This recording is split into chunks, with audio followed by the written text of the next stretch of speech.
Yeah.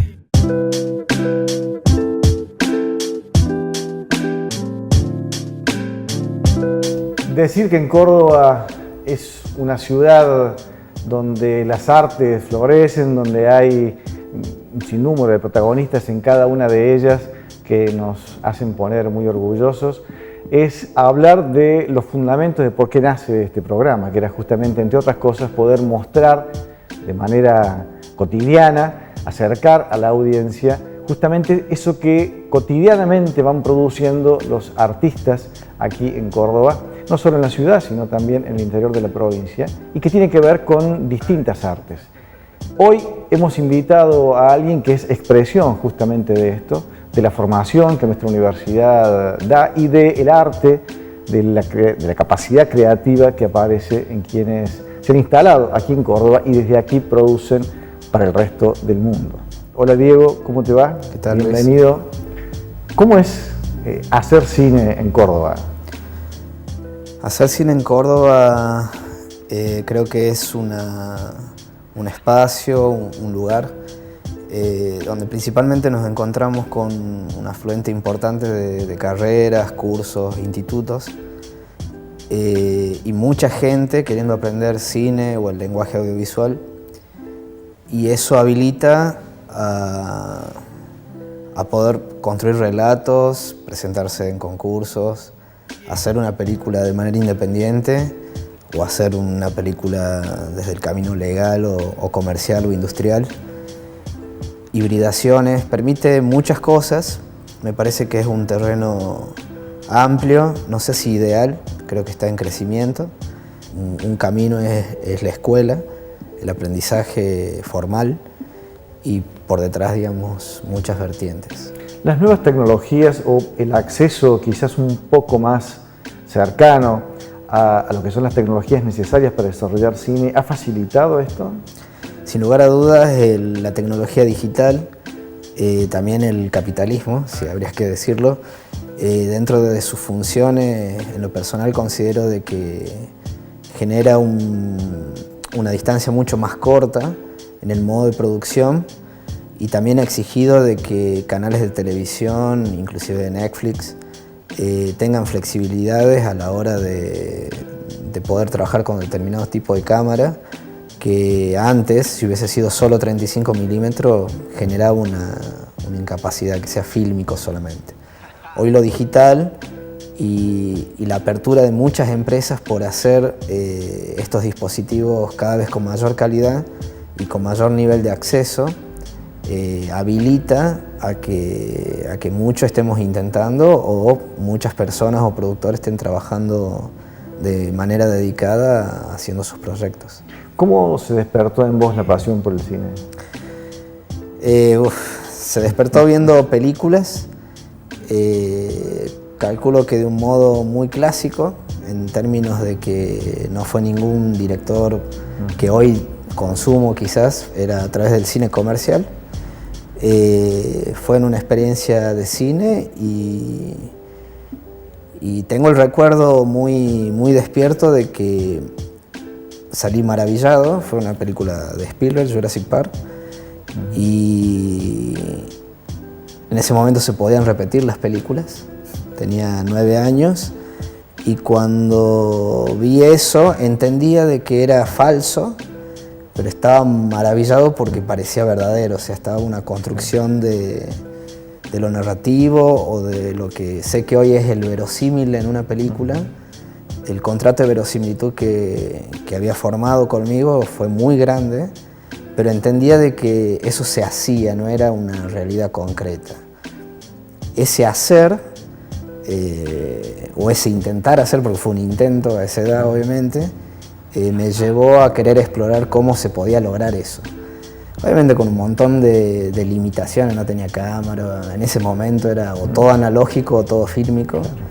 Y bueno, fui generando aproximaciones a eso, entonces hacía maquetas, pero no tenía ni cómo filmarlas, pero las tenía guardadas. Cuando aparecía una cámara de un amigo o algo, filmaba y siempre fue un proceso de ida, y hasta inclusive en grande, no llegué a tener cámara, y después sí, cámara, compu de golpe, decidí trabajar como para tratar de darle un poco más de materialidad a eso que me imaginaba o a eso que creía que se podía construir. ¿De dónde sos, Diego?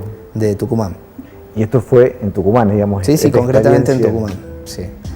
Después fue toda una decisión, más que nada en lo familiar, digamos, estudiar cine, era como más en la época y en el año que decido hacer eso, no pude, así que estudié diseño y medio de mala gana en su momento, y hoy estoy eternamente agradecido porque me ha formado mucho en la imagen y de manera al comienzo caprichosa. Todos los trabajos prácticos de diseño los llevaba hacia el lado del cine.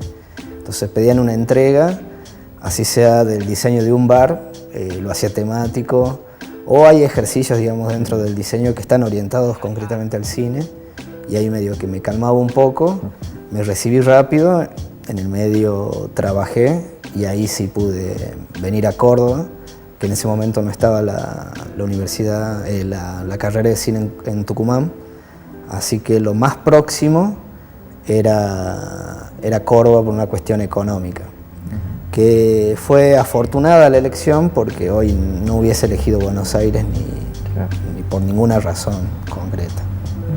Y en esta carrera, en este camino que describís con esos detalles, ¿cuál fue la primera producción, después de estas maquetas, después de estas cámaras que aparecían de los amigos, cuál fue tu primera proyecto concretado que lograste? ¿Que pudiste filmar? Con conciencia de querer explorar el lenguaje, porque en un momento, o sea, todo esto que te estoy comentando, considero que es una etapa de entender el lenguaje, de entender lo más básico hasta lo más comercial. Me he topado con cosas independientes que en su comienzo, al ser chico, no me gustaba. También calculo que es producto de una domesticación que tenemos con una invasión de cine en televisiones en canales y en cines, que obviamente entran producciones norteamericanas, y obviamente uno está acostumbrado a eso y intenta hacer eso inclusive. Una vez que entiendo de que no es eso necesariamente el cine, solo eso, se me despierta el interés de explorar concretamente el lenguaje sin intentar eso, y sucede en segundo año de la facultad. Yo dejo, o sea, después de todo este proceso de estudiar diseño, juntar plata y hacer cine, solamente llego a hacer primer año. O sea, la plata que llego a juntar para venir solamente me habilitó para hacer primer año, donde hasta ese momento no tenía cámara, no tenía computadora, y como que no lograba un buen tiempo de entendimiento entre el alquiler y los editores que había en ese momento. Era como sacaban cortos cual panadería. Había ese concepto, no se dedicaba mucho tiempo al estudiante. Entonces, bajo ese panorama, y principalmente el económico, decido dejar la carrera de cine. La dejo por 3 años para no perder las correlatividades con todo lo que tenía en primero. Y cuando regreso, que también en ese momento obviamente no me gustaba mucho la decisión, después lo veo positivo porque vuelvo con otro pensamiento ya mucho más grande y lo puedo agarrar al cine de otra forma. Entonces hago un segundo año con mucha conciencia de lo que quería hacer.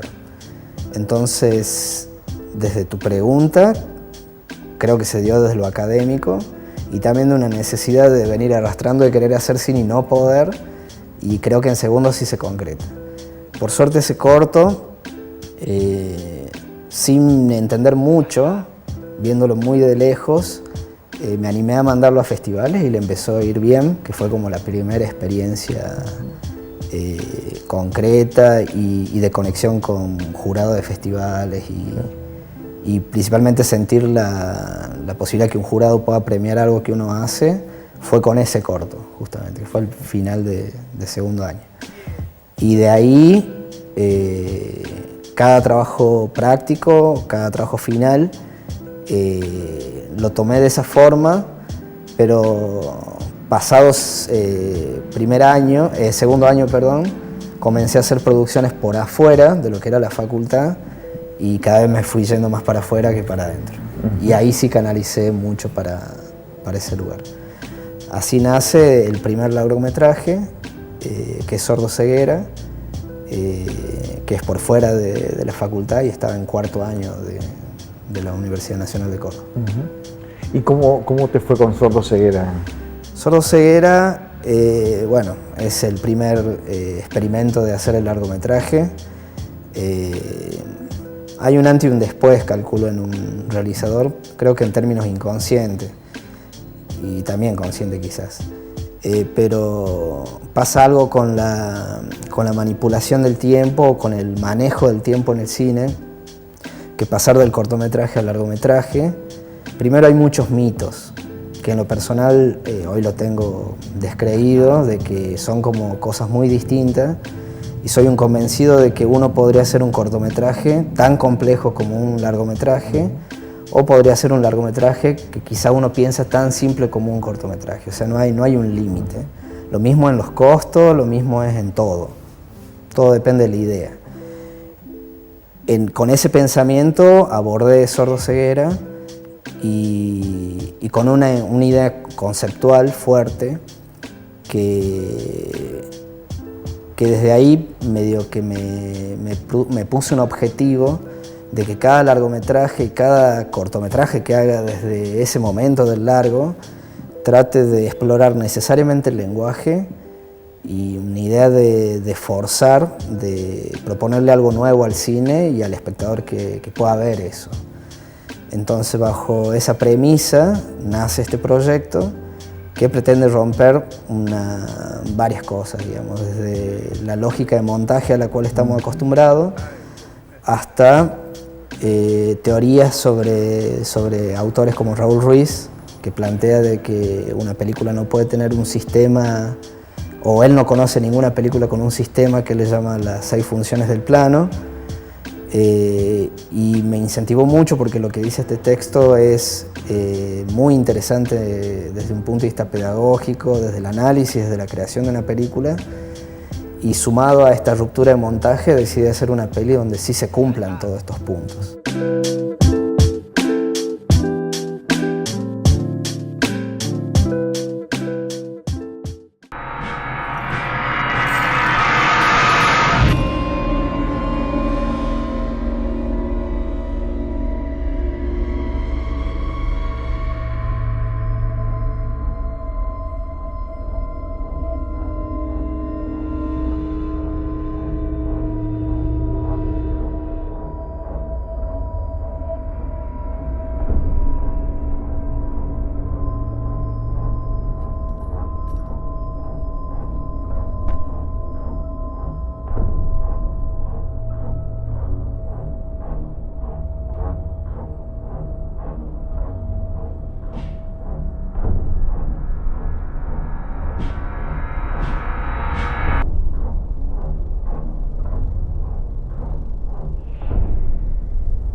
Tuvimos la suerte de arrastre de un concurso, que es el 48 Horas Film Project, que era la segunda vez que participábamos.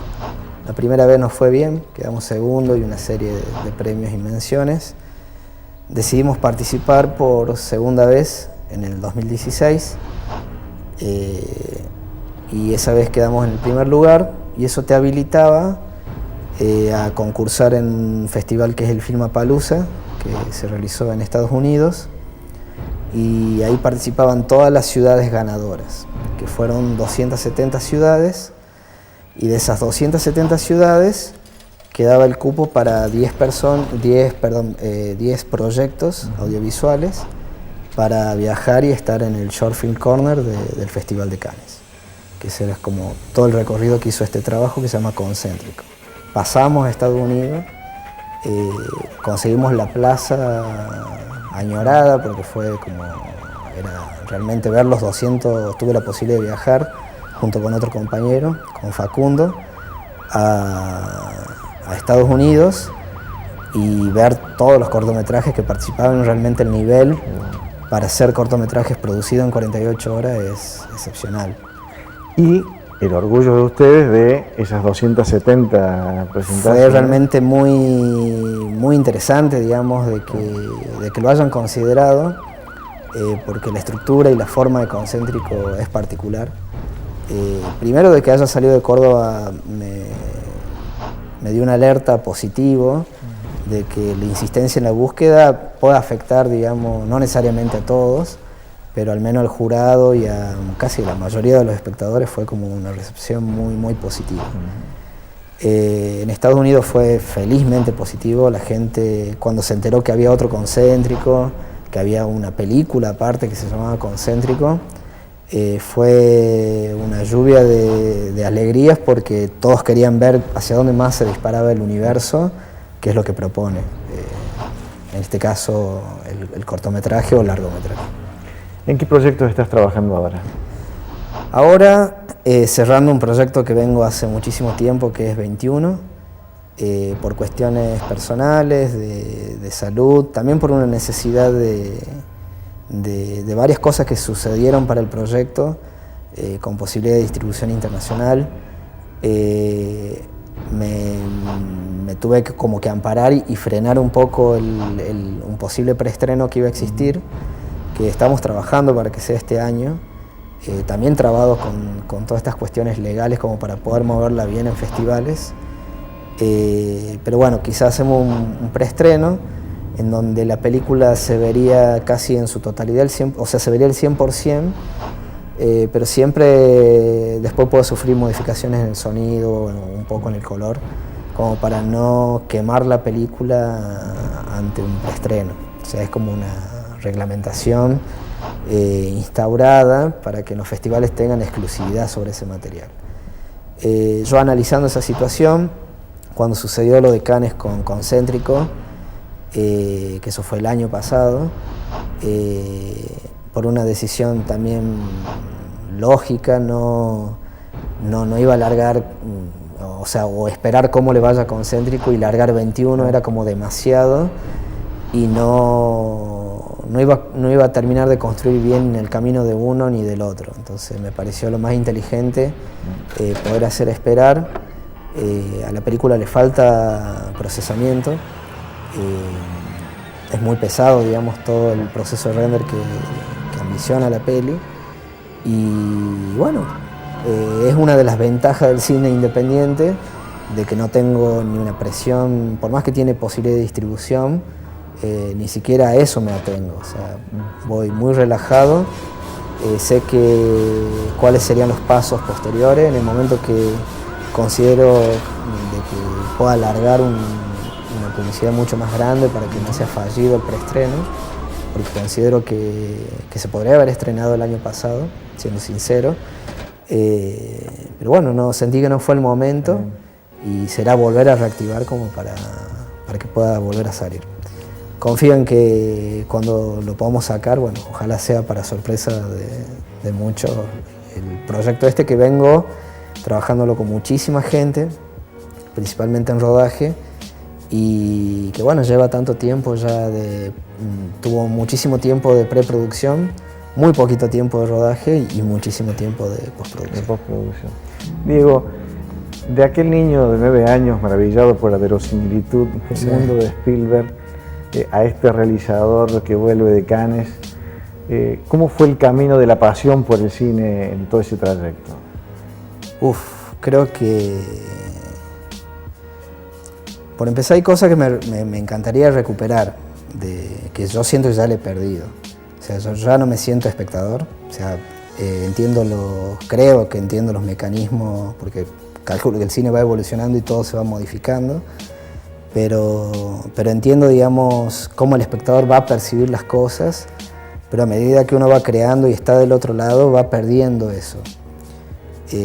Muchas veces cuando escribo o pienso o diseño hacia dónde va una película, me acuerdo de esa parte, trato, porque también me da cosa de pensarlo mucho, porque uno va alterando ese recuerdo, y creo que que voy encontrando algunos detalles. En cada película lo voy tratando de trasladar. Actualmente estoy con 2 preproducciones de 2 largometrajes, en donde cosas que aprendí de Sordo Ceguera, de Concéntrico, de 21, y en estos 2 largos ya tengo más herramientas, primero con ese niño, porque voy entendiendo más cosas, como para proponerle una diferencia al espectador, pero también como para no volverlos que no sea tan críptico lo que uno narra, para que sea introductorio.